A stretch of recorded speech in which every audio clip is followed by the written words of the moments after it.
Right now at 5, skeletal remains lead to a homicide investigation in southeast Kansas. And we've got another warm and sunny day today, but we're tracking the tropics, and we'll talk about that coming up. Plus, a judge postpones an impeachment hearing against the mayor of Carthage. The 4 states' most watched news starts now. Well, good morning and welcome to the KOAM Morning News. It's 5 a.m. I'm Elise Snowe. And I'm Lindsay Gaffney. Yes, it's Thursday, September 26th, making it through the first week of fall already. Yeah. I'm enjoying it, except unfortunately we do warm up this weekend. Right. But the next couple days may not be so bad, so we'll go ahead and take a look outside, and we've got temperatures in the mid to lower 50s to start out. Clear skies again though all day today, not expecting much, and we've got decent visibility, although some back roads may deal with some fog in the early morning hours.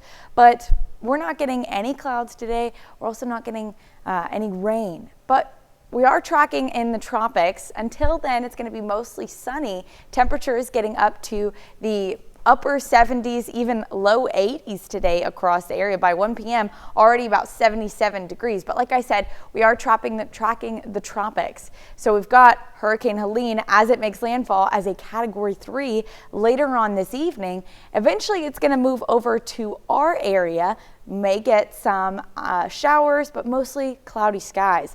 Now, the reason we're getting the Hurricane Helene all the way over to our 4 states region is this low pressure right here that's already positioned ends up pulling the hurricane closer to our area. So we do have those slight rain chances in the forecast. We can think the Fujiwara effect as that hurricane moves closer to our area tomorrow.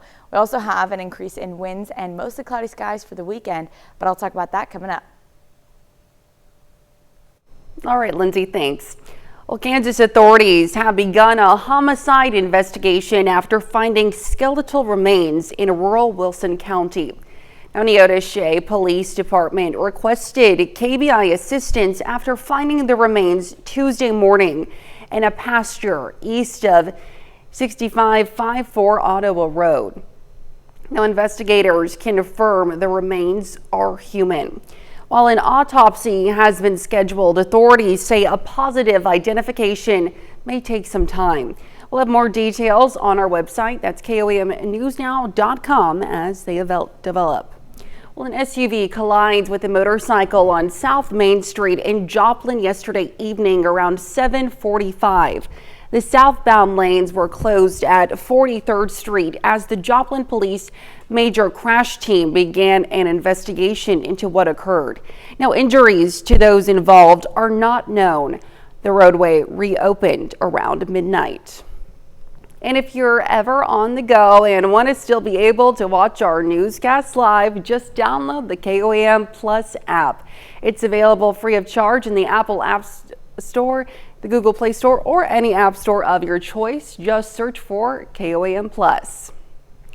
Well, the impeachment proceedings for the Carthage mayor scheduled for yesterday has been postponed.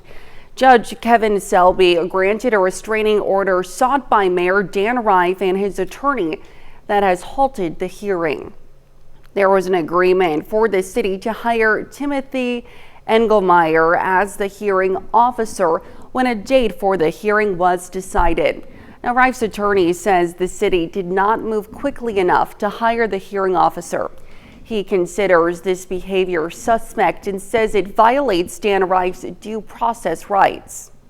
On October 7th, there will be a new hearing to discuss the temporary restraining order.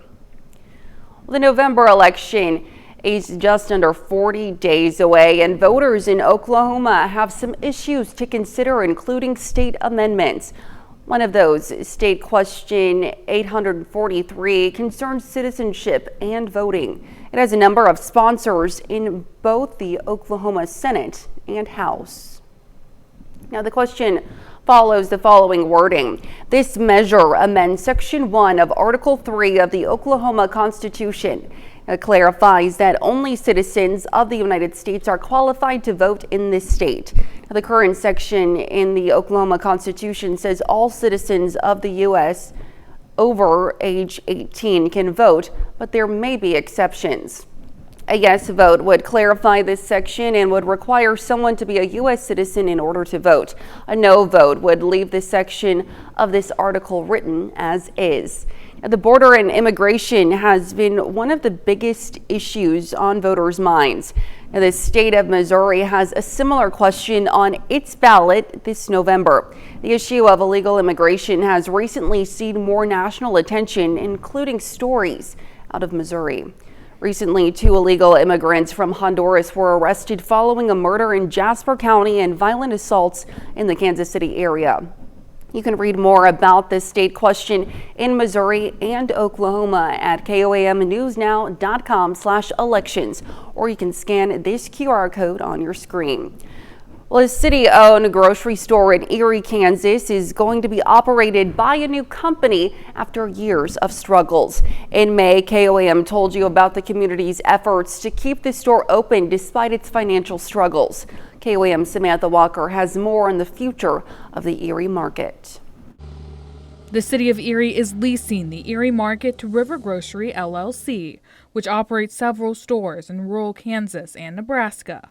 The city purchased the store in 2020 with hopes of keeping a local grocery store in the area. But according to city staff, owning the store is difficult and costly for the city, so the best thing for its future in town was to have someone else take it over. When you're a municipality and you own a business like that, there's a lot of overhead. And so it was costing the city quite a bit of money and the funds in the city funds. And so we started to look at different avenues of what we could do to alleviate that, but still keep a grocery store in town. The company's owner says he knows what it's like when the grocery store in a rural community closes, as he saw it firsthand in his hometown. The whole town just basically died. Even the school, there's not even a school in town anymore. And so just for whatever reason, I feel like it's the right thing to do, and we can keep these rural towns growing. I think it's a good thing. The market is closed as Stevens and his staff rework the store. He says he plans to make the store more accessible for residents, such as by lowering prices and offering grocery delivery and curbside pickup through Instacart. Most of the market staff stayed on through the change, and he's looking to hire more workers as the store extends its hours. The president of the Erie Chamber of Commerce says it's important that stores like this stay open because it's what keeps people in the community. Families are not going to move into a small town if there's no grocery store. They will come in, look twice, and move to a larger place. Even though they have to drive to work, they won't move into a small town if there's no grocery store. So we have to have a lot of community support to keep the grocery store open and viable. And while many in the community have been supportive of the store and its future, Stephen says it's important for people to make an effort to shop local to keep it open. If we keep margins low, prices right, the community shops local, we do our part, they do our part. The amount of traffic that stays in a small community, people shop local, and that actually stems to other businesses, not just grocery stores. Reporting in Erie, Samantha Walker, KOAM News. After a few setbacks, the store owner says the market will reopen for customers in October. And that's a look at this morning's top stories and weather in our first 7 minutes, coming up on the KOAM Morning News. The general manager of the Oklahoma City Thunder previews their upcoming season. We'll have those details. Plus, Brussels gets ready to welcome Pope Francis to celebrate the anniversary of 2 Belgian Catholic universities. And we have another nice and sunny day today. We'll have what to expect with Lindsay Gaffney in the Skywatch Weather Center. You're watching the KOAM Morning News. We'll be right back.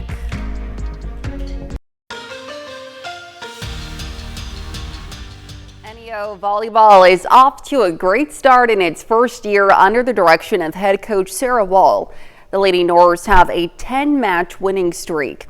Now, they're not in action again until Friday, but this week, the Lady Norse make their first appearance in the NJCAA Top 25.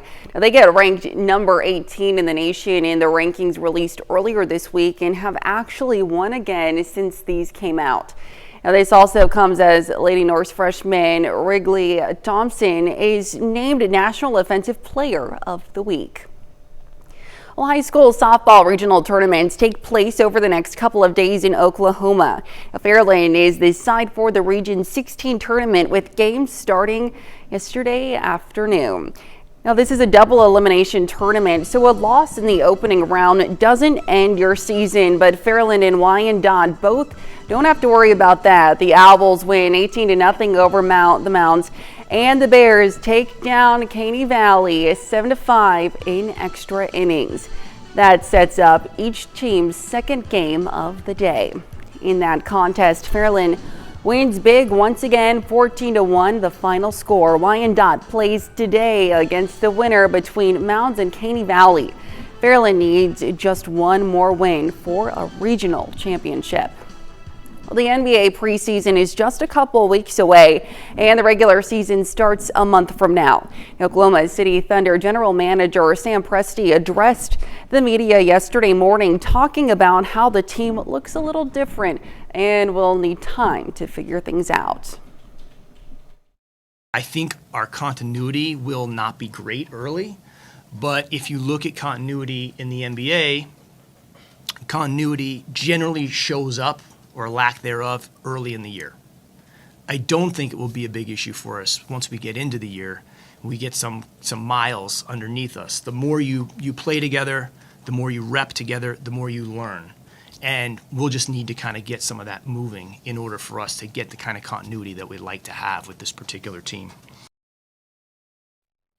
American League wildcard race continues to heat up down the stretch of the regular season. The Royals just won Tuesday night, and the Twins and Mariners both lost. Now, the Royals win again last night, 3-0 over the Nationals, and they control their own destiny in this playoff hunt with 4 games left. Now, if the Royals win 3 of them, they'll be in the postseason. Kansas City plays the series finale in DC this afternoon. After that, the Royals play Atlanta to close out the regular season. Well, still to come, we'll learn the warning signs of academic anxiety and how to help a child through it. Plus, a check of the 7-day forecast when the KOAM Morning News returns.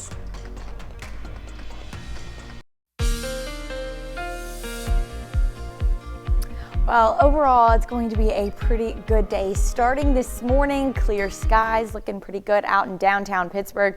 Not too much traffic going on right now. It's still pretty early, although we're really not expecting much today. Little bit of fog if you're on some of those back roads, but overall, it's going to be clear, warm, sunny, just a fantastic day ahead of warmer temperatures this weekend. Today we're getting up to about 80 degrees out in Joplin. Some of the eastern counties a little bit lower, 79, 78, and then as we move further west, getting into 82, 83 degrees, so low 80s across the area today. Not much else going on. Temperatures are going to drop down into the mid to upper 50s for our overnight low, but we're going to remain mostly clear all day, all night.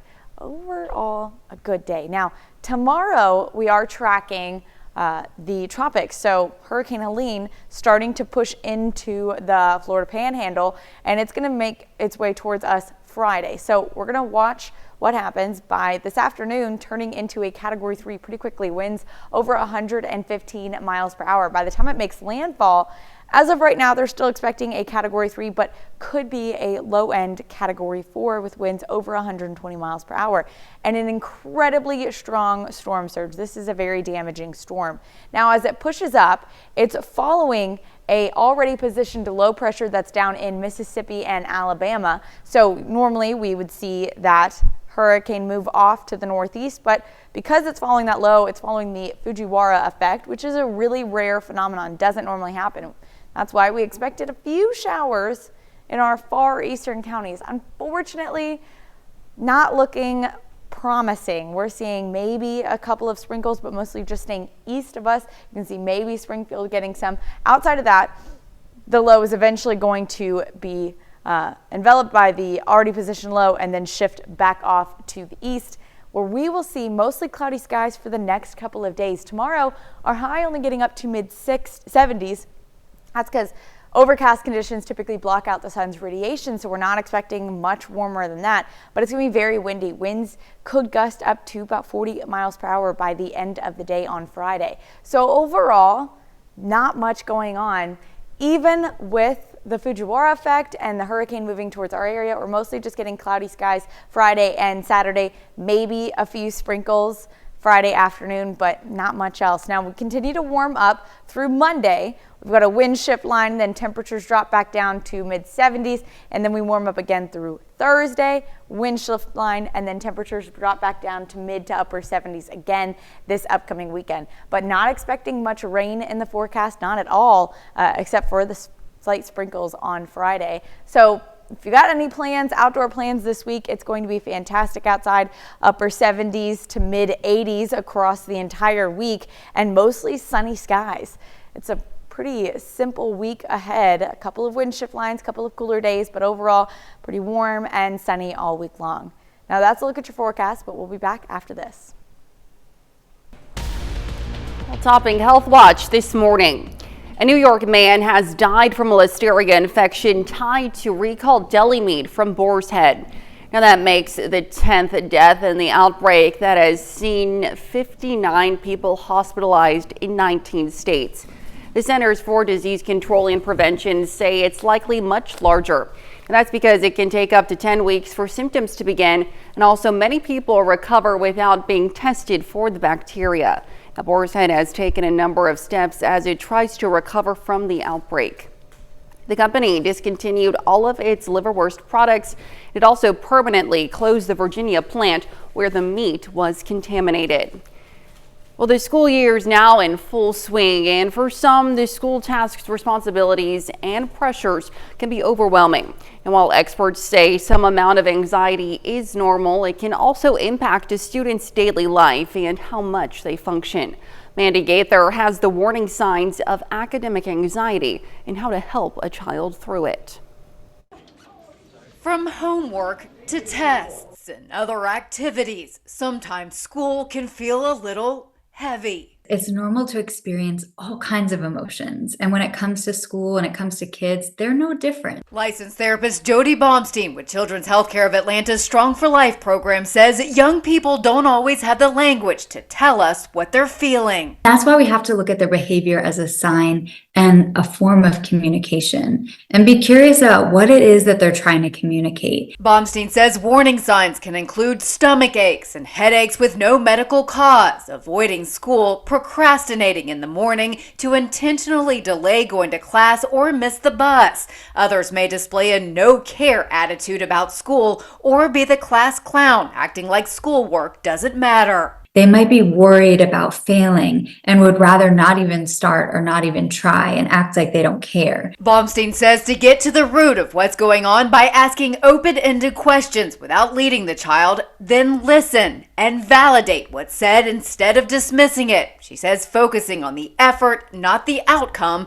can also help ease pressure. So instead of, oh, I'm so proud of all the A's you've gotten this year, I'm proud of how hard you're working. Finally, help children find a balance. Don't allow school to be their entire identity. There's lots of time to be creative and unwind and relax and have fun. For Health Minute, I'm Mandy Gaither.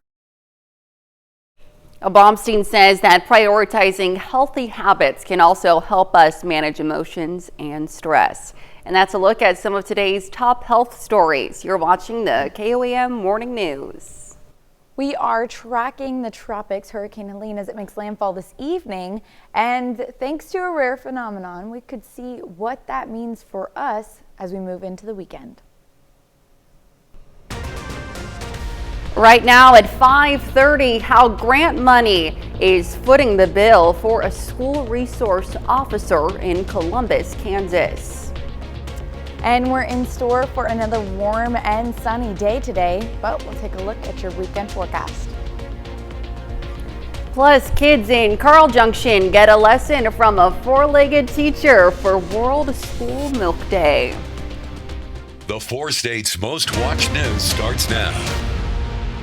Well, good morning and welcome to the KOAM Morning News. It's 5:29. I'm Elise Noe. And I'm Lindsay Gaffney. Yes, and it was a really nice day yesterday. It was a really so nice day. After I got off, I went to sleep though. But the evening was fantastic. I took the dogs for a walk. And we're kind of in the same boat for today. Yeah. Sunny skies. We'll go ahead and take a look outside. It's pretty clear right now. Temperatures in the mid 50s. Not so bad overall. It's going to drop down a couple more degrees, but overall it's a fantastic morning. Cool start. And then we warm up though to the upper 70s, low 80s across areas. So a little bit warmer than yesterday, but clear skies, not a cloud in sight, and not any rain chances either. So starting by 10 a.m., we're still in the 60s. We're going to start off a little bit cooler today, but warm up very quickly. By 1 p.m. we're already in the upper 70s, and then our high today is about 81 degrees. So a little bit warmer than it was yesterday, and we do have some slight rain chances in the forecast, very slight.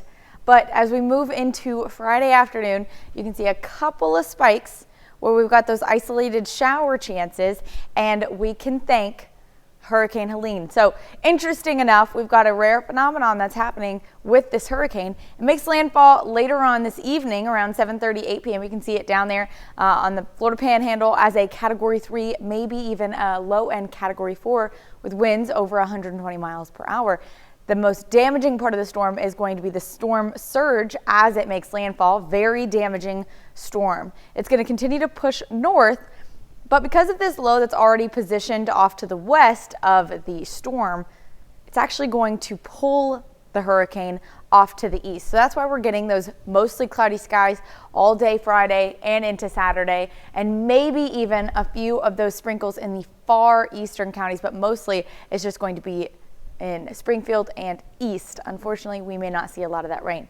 But we are getting those cloudy skies, so a cooler day tomorrow. And then eventually the current low is going to overtake it, and then it's going to shift off to the east. And then we're in for a warming trend after that. All right, thanks, Lindsay. We'll see you soon. Well, Columbus, Kansas received a $125,000 grant from the U.S. Department of Justice to fund a school resource officer for the Highland Education Center. Now, the funding will cover the position for the next 3 years, with the idea to have the city fund the position themselves afterward.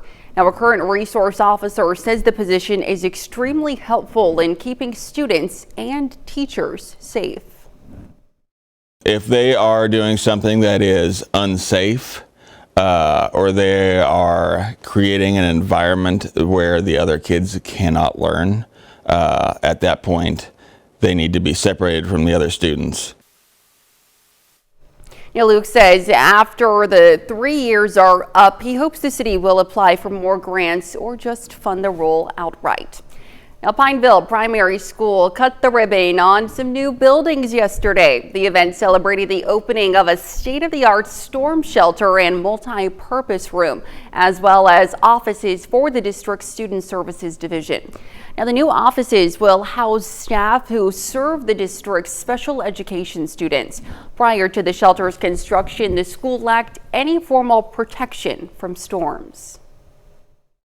Before, we had to crawl into bathrooms to sticky floors, and it wasn't the safest environment for children when we do have storms, and storms are very prevalent in our area. And so for us to be able to come in a safe, tight facility that we absolutely know is going to be essential for our littlest learners, that gives us a peace of mind. Now, the storm shelter was part of the $21.5 million bond issue passed by voters in 2022. The shelter is one of 6 new facilities being completed across the district in the coming year. Well, some students at Mark Twain Elementary in Webb City received a very wordy gift yesterday.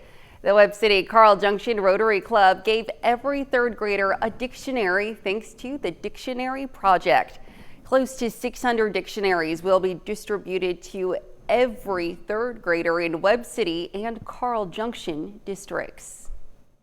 They don't have the opportunities of getting their own books, and that's how this project was started many, many years ago, was to be able to have students in school to have their own dictionaries. And so we partner with the dictionaryproject.org. We've been doing this. This is our 21st year, and at the end of these 3 days with Webb City and Carl Junction, we will hand out close to 12,000 dictionaries in the past 21 years.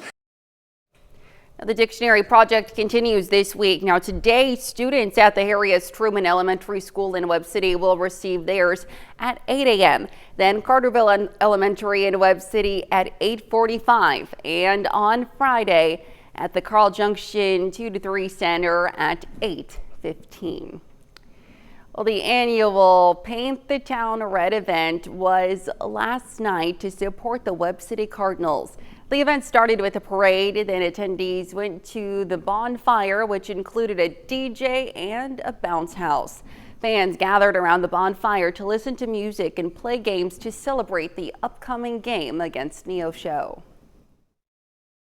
It's pretty fun, you know. We come out here every year for homecoming. You know, the old bonfire going, see some friends. Pretty fun. They got games, they got sports, they got everything. They got food. Well, the game against Neosho will take place this Friday at 7 p.m.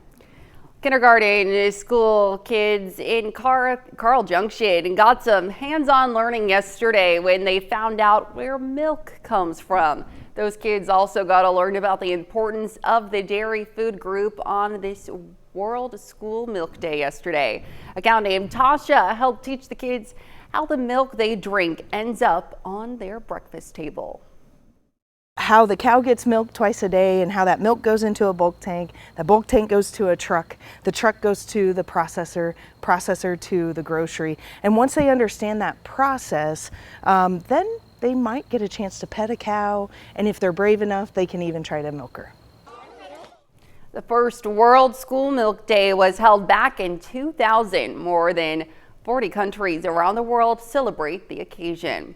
And that's a look at our top news stories coming up this half hour on the KOAM Morning News. Samsung workers' strike in India enters its third week over demands for higher pay. Plus, Israel's top general tells troops in the north to prepare for a new chapter. We'll have the latest. You're watching the KOAM Morning News. Topping World Watch. Excuse me. Pope Francis is set to visit Belgium after canceling his audiences earlier this week. Now, the Vatican has confirmed the pontiff will leave today for Belgium and Luxembourg after suffering flu-like symptoms, which forced him to, to cancel his appearances on Monday. Now, the city is preparing for the papal visit, which includes a meeting with King Felipe at the Belgian Royal Palace of Laeken. Now, Francis is also scheduled to meet with various Belgian and church officials and hold a mass at King Baudouin Stadium on Sunday. Now, the main reason for the Pope's visit is to celebrate the 600th anniversary of two Belgian Catholic universities. A strike by Samsung workers in India enters its third week. It's those allergies. Well, more than 1,000 union workers rallied yesterday in a makeshift tent near the Samsung Electronics plant in the southern state of Tamil Nadu. Now, the union said they are at an impasse over demands for higher pay and recognition of the newly formed labor union. Now, Samsung was reportedly prepared to discuss the workers' demands, but the company wanted to negotiate directly now with the employees' representatives rather than the trade union. Samsung claims it paid workers in India 1.8 times more than the average salary of similar workers at other regional companies.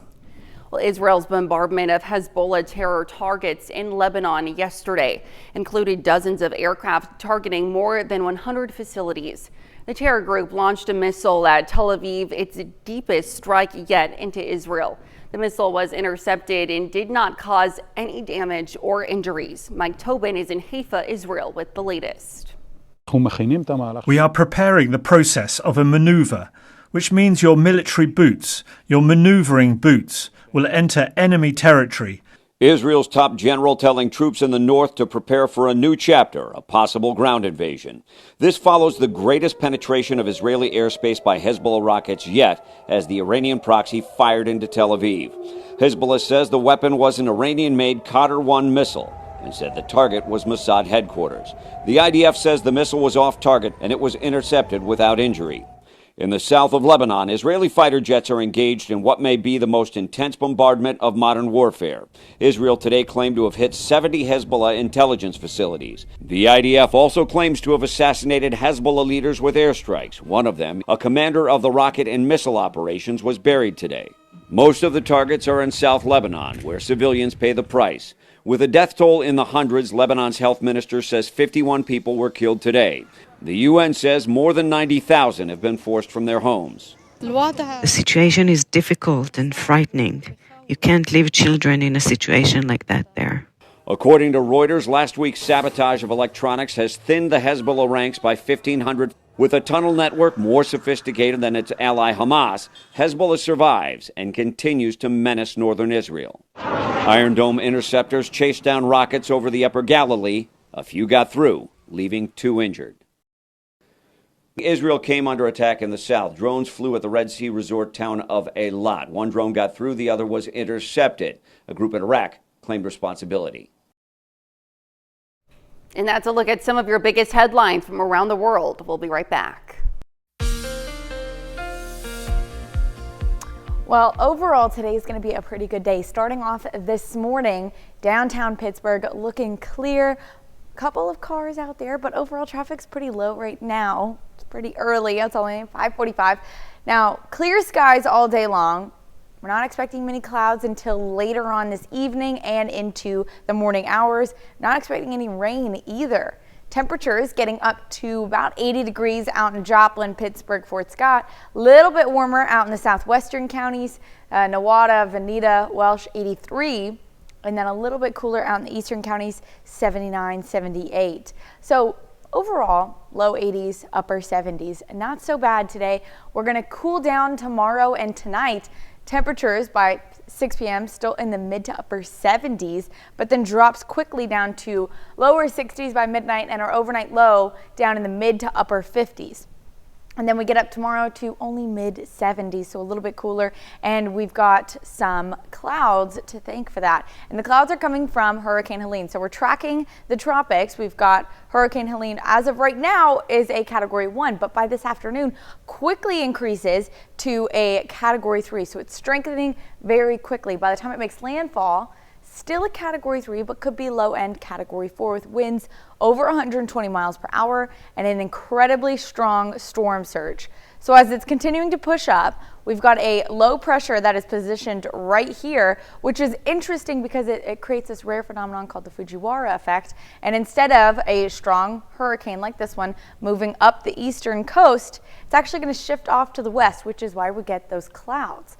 So what happens is, with that low that's already positioned out in Mississippi and Alabama, the hurricane wants to follow it, and then they end up just rotating around each other until one overtakes the other. So by Friday afternoon, we may get a few showers, maybe a couple of sprinkles, but mostly it's just going to be Springfield and east that's getting the rain. But we are getting cloud coverage all the way out to Wichita. So it's going to be mostly cloudy all day Friday, which keeps us cooler because it's blocking out the sun's radiation.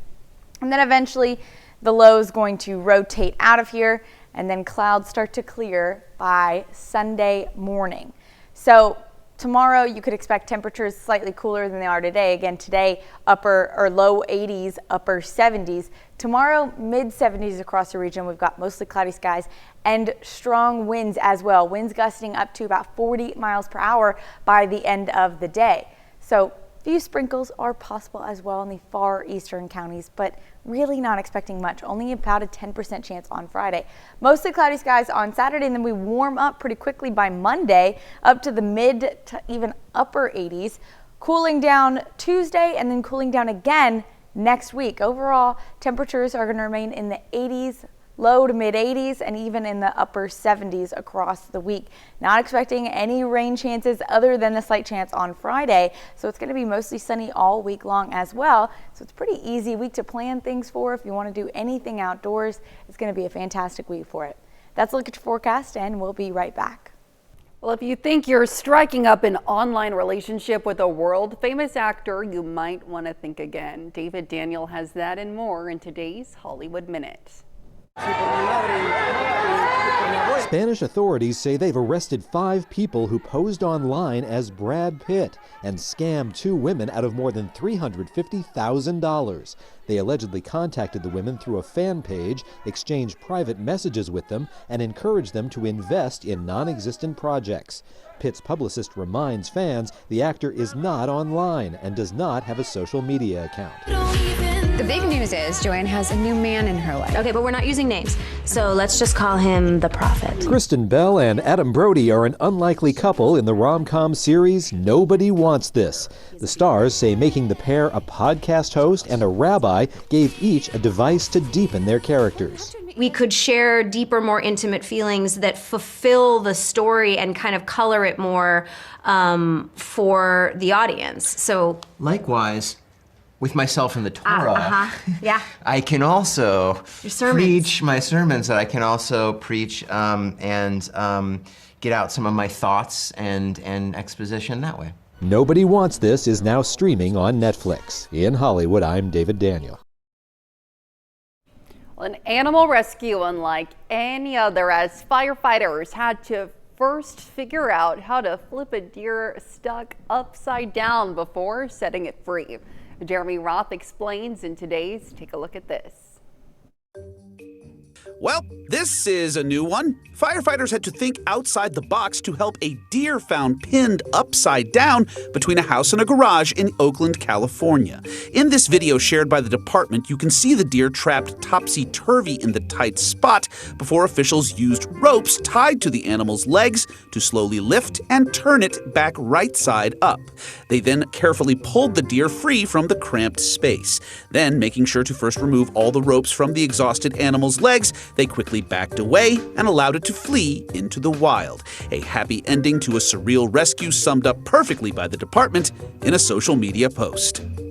Another California critter in a cramped spot, this one in a couple's crawl space. The Department of Fish and Wildlife is using a night vision camera to keep an eye on a large black bear that has cozied up under the Sierra Madre home of Bob and Susan Netzler. They are hoping the bear will leave on its own, otherwise they'll likely have to give the burly brute the boot. In the meantime, the Netzlers have named their grizzled guest Junior and say they bear the bear no ill will. We're not at all afraid of him. He's just an old bear. He needed a place to make into a den.